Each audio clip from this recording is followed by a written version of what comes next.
ఆకాశమందుండి ఆశీర్వదించితివి, అభాగ్యుడనైన నేను కనికరింపబడి తిని, నీలో నిలుచుటకు బహుగా ఫలించుటకు నూతన కృపలతో పాడదాం.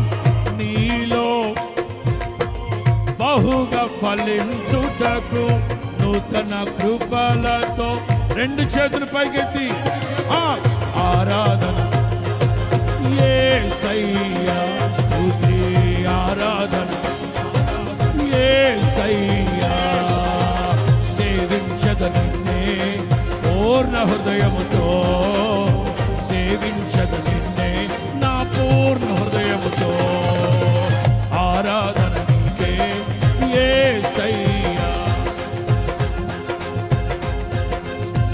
అర్థమా? సంతోషమందైన శ్రమలయందైనను నా స్తుతి కీర్తనకు ఆధారము నీవే. అర్థమా?